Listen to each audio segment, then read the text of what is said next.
Attention Span Labs recommends Knightmare Miniatures. Hello and welcome to another episode of Attention Span Labs. I'm your host, Michael DiBaggio, and today I'll be recommending something to you that I think that you will enjoy.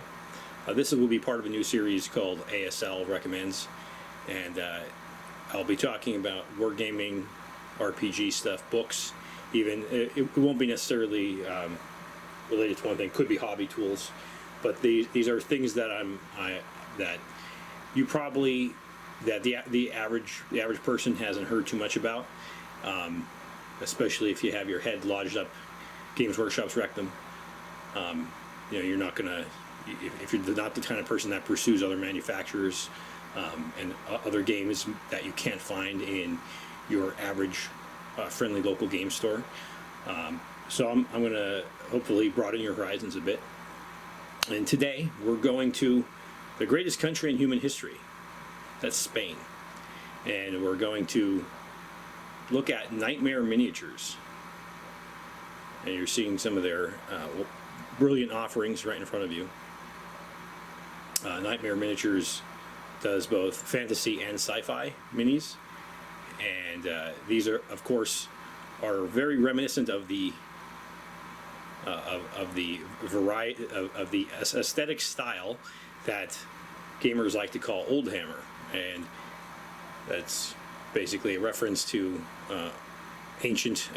by now ancient editions of Warhammer, both fantasy battles and 40,000, and the stylings are sort of undeniable, and they fit a niche for gamers who are really in love with that style, of whom I am one.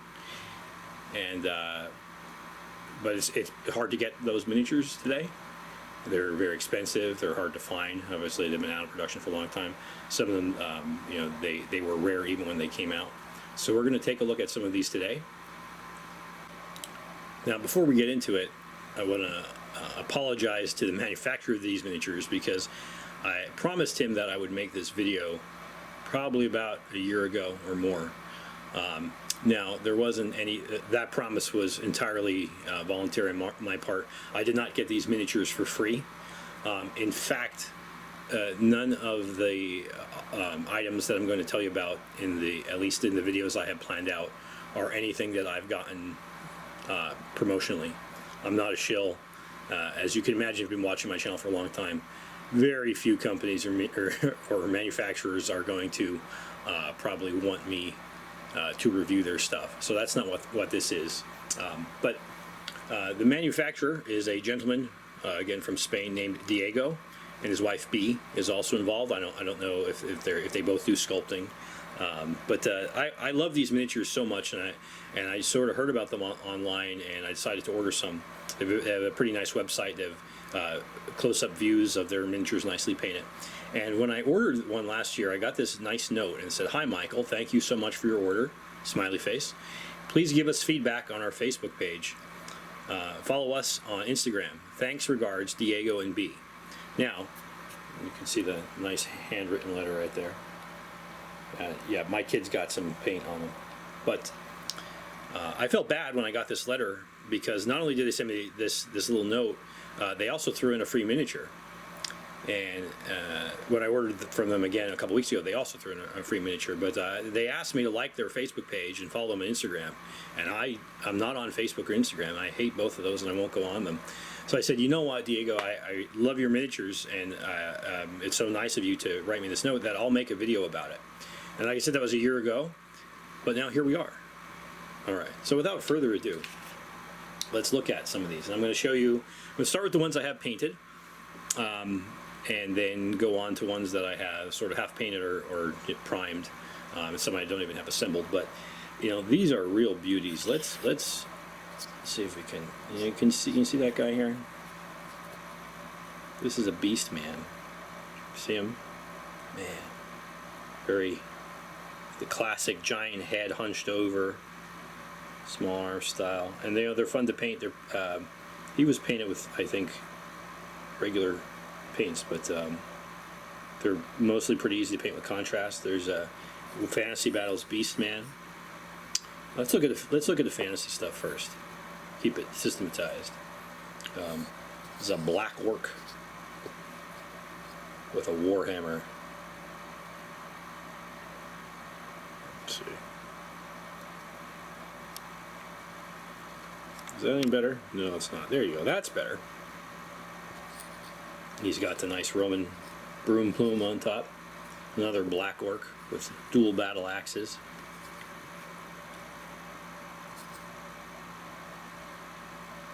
Let's take a look at these beautiful wolf riders that I just finished. I ordered the goblins the first time, and I thought I was going to put them on this pack of Fenrisian wolves from GW that I had laying around, and I could have. They would have fit, but they didn't quite sit very well. So this last time I ordered the wolves separately, and you can get them as a single pack as well. Very nicely detailed. These were painted with a mix of contrast and army painter speed paints, and then a little bit of regular paints there. But look at the pose on this one. Look at that wolf is leaping over. I put the rocks there, but you got the goblin hornblower. Now these are great. These really bring me back to the good old days when I first started getting involved in miniature wargaming. There's a giant, two-headed giant, which is, I guess we call an Ettin. But this one is kind of like an Ettin with his brother is a Cyclops. Love it. Love all the skulls festooned about him. This one was done in contrast paints. Get this rancid, dirty old hair all around him. See, look at the size comparison. Look at him against the Wolf Rider. I mean, that is he's a big figure. Here's another Ettin. This one I'm not too happy with the paint job on. I kind of tried to do something where I like greenwashed over him. I don't want him to be. It's shiny too, but yeah, I don't really. I'm going to repaint him, but anyway, you can see the nice sculpt of them. These are great.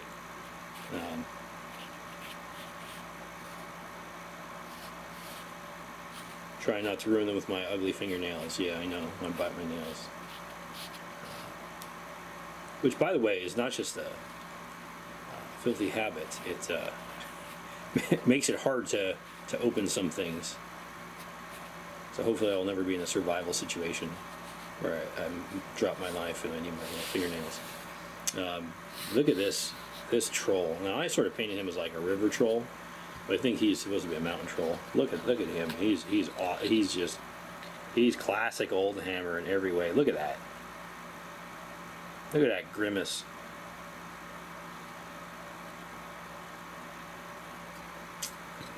So here's two more Wolf Riders. Haven't finished painting them yet. But yeah, you can see the very nice detail on these. This goblin's sticking his tongue out. Banner bearer.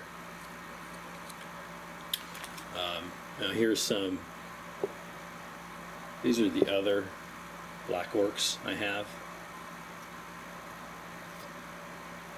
Oops, I put them actually in front of the camera rather than in front of the viewfinder. Take a look at them. I started painting these. These are a mix of the metallics, obviously, and then using the technique of Rush the Wash. If you ever watched that channel, he has some great techniques of how to paint miniatures Oldhammer style, using mostly washes layered on top of each other, and it does produce a very nice effect. Just that brightness there. Yeah, not sure what I'm going to paint on that banner, but man, look at these miniatures. They're just knock your socks off with the Oldhammer stylings, and I really do believe that these look better than what they have today. And these miniatures are, I think, even better than a lot of stuff that GW put out back in the day. It's a good thing they've gone out of business, right? All right, now we're going to get into the sci-fi ones. which again are just bananas. Let's look at these. Now, Knightmare doesn't produce things like Space Marines or Imperial Guard or anything like that. They have fantasy stuff, you know, that pretty much runs the gamut. But look at these orcs. They mainly have space orcs and like weird aliens and stuff that are kind of in the sort of the periphery of old 40k lore that aren't talked about anymore, which we'll see some of in a minute here. But look at this. Look at them. Look at these guys. And yeah, they're the, you know, the squat, bent at the knees, walking around with the hunch. I love them.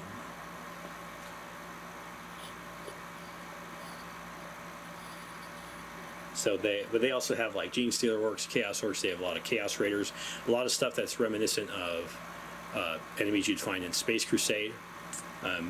You know, the Orc freebooters, things like that. Look at these, man. Zoom in a bit there. This is actually one of the orcs they sent me for free last time. He's like a Hungan voodoo orc. You can see he has a teddy bear voodoo thing there. And they're quite detailed. Like, they have tons and tons of detail, and they're actually they're not hard to paint, but they require quite a bit of effort to go in and get all the details in them. Lots of finely sculpted accoutrements, grills and ridges and things that they take paint well, but they're kind of hard to see sometimes when you just prime them and then you're painting them. You're like, oh wow, there's a lot more detail here than before. But this orc's my favorite, I think, so far. Now, I mentioned that. Well, here's another orc. I haven't finished him. Classic. And I have some more in the bags here that I just got. I'll let you look at him in the meantime. But yeah, here's one I just got. It's, you know, not all the orcs look the same. They all have a lot of character.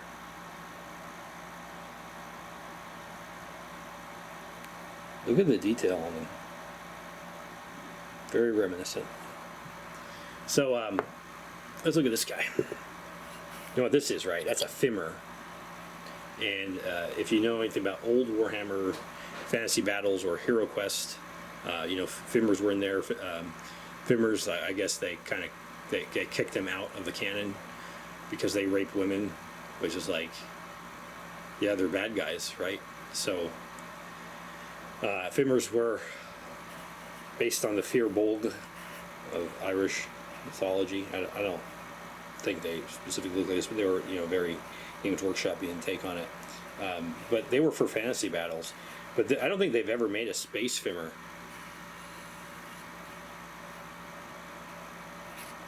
So this is a space Fimir.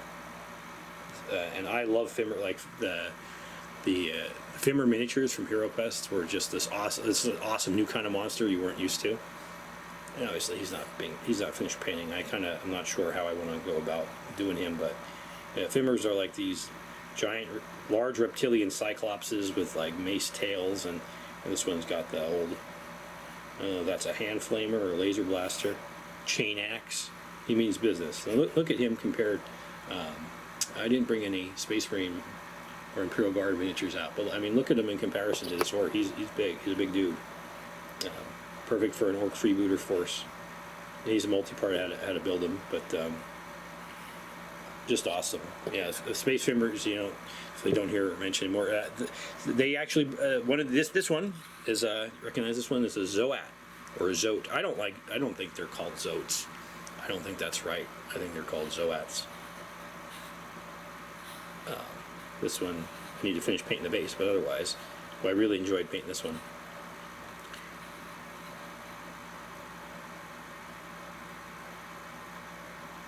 And Zoats were another an alien race that used to be very prominent in 40k and like Rogue Trader in the beginning of 2nd edition, and they used to be associated with Tyranids, and then they kind of forgot about them, but then they brought them back as a nostalgic money grab a couple years ago.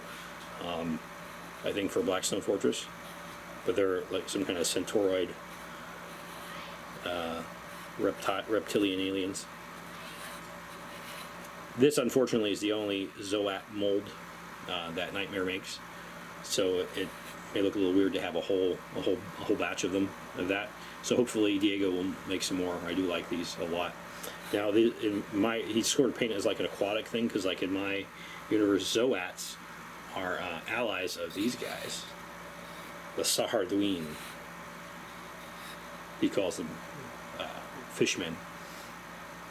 He has two styles of fishmen, which I will try to pull one of them out here in the bag while I talk. For this Saharduin, they're kind of blink and you miss them kind of thing. There were miniatures made of them, and maybe a mention or two in the Rogue Trader days, but they're mentioned in sort of in passing as one of the many weird alien races that the Imperium has not really finished eradicating and still has to fight against to this day in the Tyrannid section of the Codex Imperialis. And they mentioned the Saharduin and the Catan. So there's the other one. This is before the idea of Necrons had come in. The Catan were just something, nobody knew what the Catan were. The Saharduin are obviously based on the Saharguin, and of course Saharduin is, I guess, a pun on sardine. They're like a D&D fish race. But they actually are one of the prominent alien races that is very central to my main Space Marine chapter that I made, the Shadow Serpents or Shadow Vipers. And one of their recruiting worlds is a water world, Ixion. And the Shadow Serpents actually had to fight a 8,100 year long, not 8,100 year, like 80 to 100 year long war to clear out a Saharduin infestation. And maybe we'll talk about that someday. I don't really talk about my custom Warhammer stuff, but when I got involved in it, of course everybody made their own chapter, everybody made their own Imperial Guardians, everybody made their own Chaos Legions or Orc bands. So now I finally have some miniatures for them to fight. These are nice. You can obviously,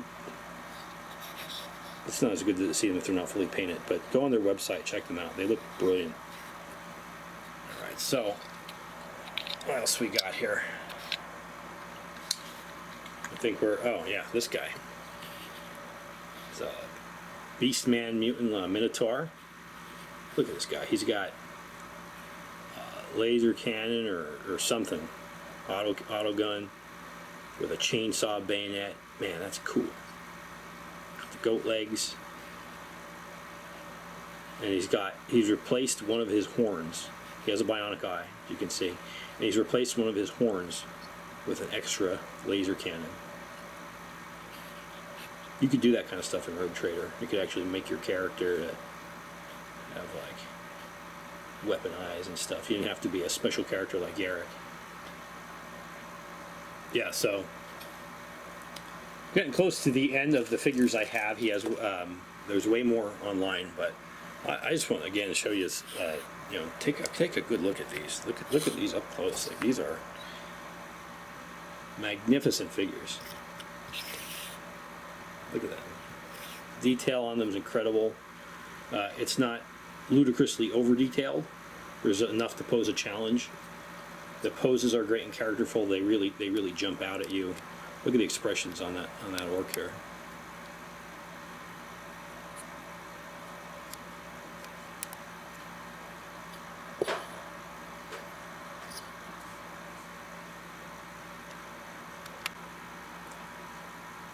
So there you go, Knightmare Miniatures.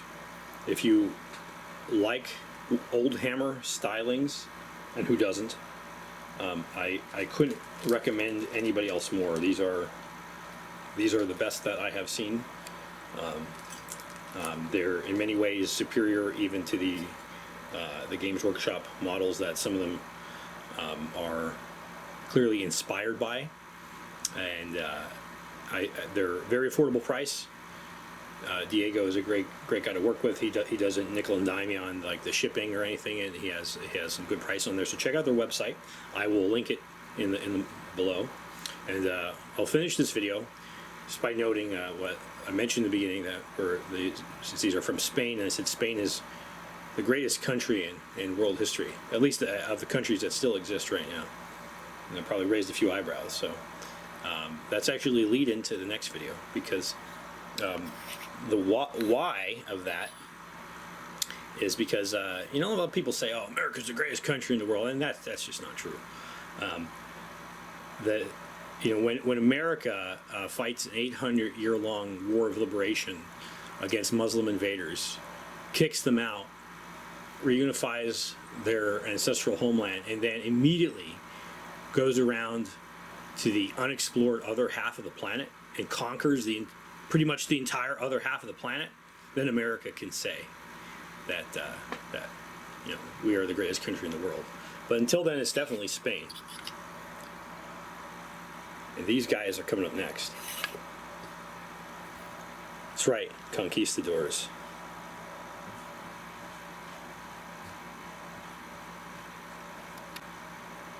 My next ASL Recommends video will focus on War Games Atlantic's line of plastic miniatures. I hope you will come by to join us again for that video, and thank you for watching today. Attention Span Labs, signing out.